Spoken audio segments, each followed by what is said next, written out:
أهلا بيكم في القناة. نتعلم النهاردة غرزة العمود بلفتين بطريقة سهلة وبسيطة. نشوف مع بعض.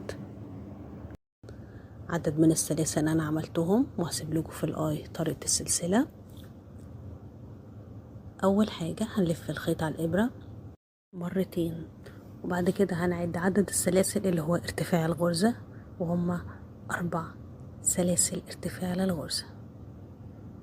يعني هنخش في الغرزة رقم 5 دلوقتي. زي ما هنشوف لفينا مرتين على الإبرة ودخلنا في الغرزة رقم 5.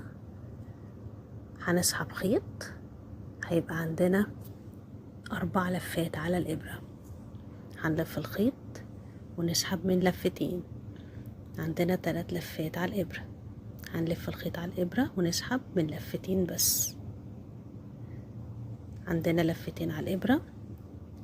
هنلف الخيط على الإبرة ونسحب من لفتين بس، وده أول غرزة عمود بلفتين. هعملها معاكم كمان مرة. بلف الخيط على الإبرة مرتين، أدخل في الغرزة اللي بعدها، أسحب خيط، يبقى عندي 4 لفات على الإبرة. ألف الخيط على الإبرة وأسحب من لفتين، عندي 3 لفات على الإبرة.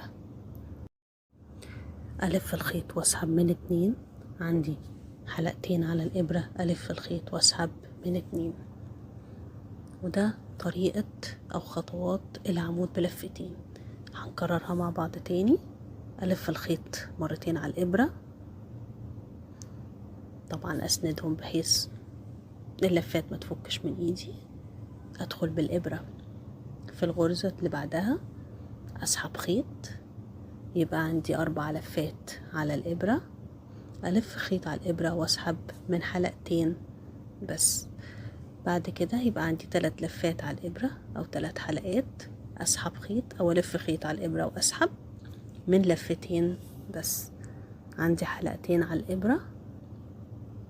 ألف الخيط على الإبرة وأسحب من اللفتين.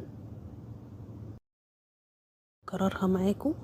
هلف لفتين على الإبرة وأدخل بالإبرة في الغرزة اللي بعدها، أسحب خيط، هيبقى عندي 4 لفات على الإبرة.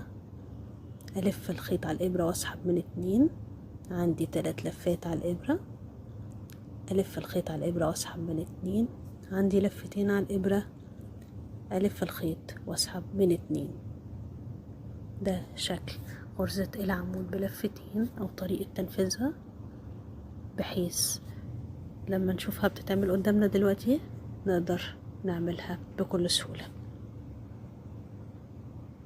ألف الخيط وأسحب من 2، عندي 3 على الإبرة. ألف الخيط وأسحب من 2، عندي 2 على الإبرة، وألف الخيط وأسحب من 2. الارتفاع الغرزة 4 سلاسل زي ما قلنا، وده شكلها. أتمنى يكون الفيديو عجبكم. ما تنسوش تعملوا لايك وشير وسبسكرايب للقناة، وتفعلوا جرس التنبيهات عشان يوصلكم كل جديد. وأشوفكم على خير في الفيديوهات الجاية.